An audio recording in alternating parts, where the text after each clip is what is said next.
निश्चित भाव में सारा ओडिशा पाई अति दुखर विषय। ओडिशार सुनाम धन्य कंठशिल्पी ह्यूमन सागर सी आम गहन नहांती। किसी दिन तले मृत्यु होता। आज स्थानीय जैन मंडली नवरंगपुर तरफ एक शोक सभा रखा जाइथिला। आत्मार सद्गति निमंते आम प्रार्थना करुचु।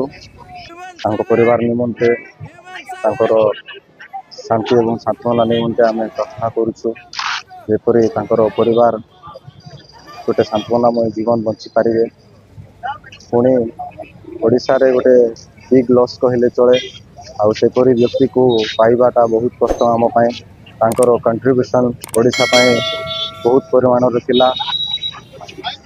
आशा करे सेपरी व्यक्ति आम आउ थे पाई। जदि आम ईश्वर ठारे विश्वास करवा निश्चित भाव में आम से प्रकार एक व्यक्ति आम पाइपर। किंतु आज मु दुखर सहित कहवाक चाहे जे भाई ह्यूमन आम गहन नहांती। से अनेक सुंदर सुंदर गीत गाई सुनाम अर्जन करथिले। ओडिशा को गौरव प्रदान करुथिले। मु आशा करे आपण माने प्रार्थना रे तोड़ी धरिबे एवं तांको परिवार पाई मध्ये प्रार्थना करिवे। धन्यवाद। निश्चित भाव में एक आम ओडिशावासी एक दुखद घटना। जदि तो आज ह्यूमन सागर आम गहन नहांती किंतु जो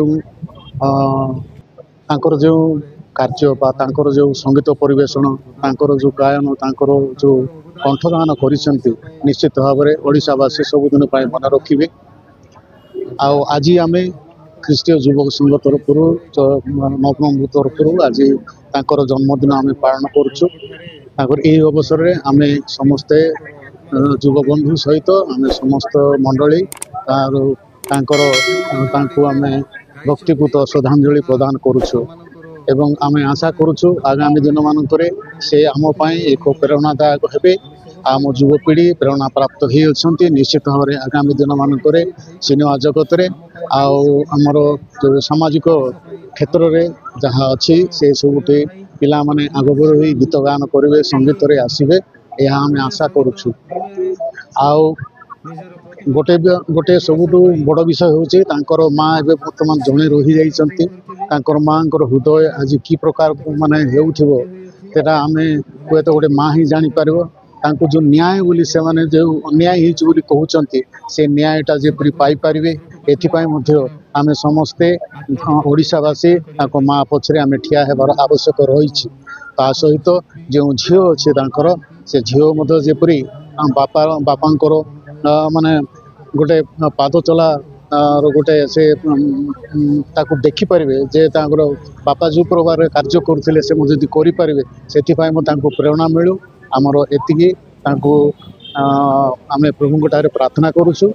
निश्चित भाव में आशा करुचु जे यही जन्मदिन आम प्रथम श्रद्धांजलि आम ज्ञापन करुचु। एवं से जो भी रही प्रभु शांति रखंतु।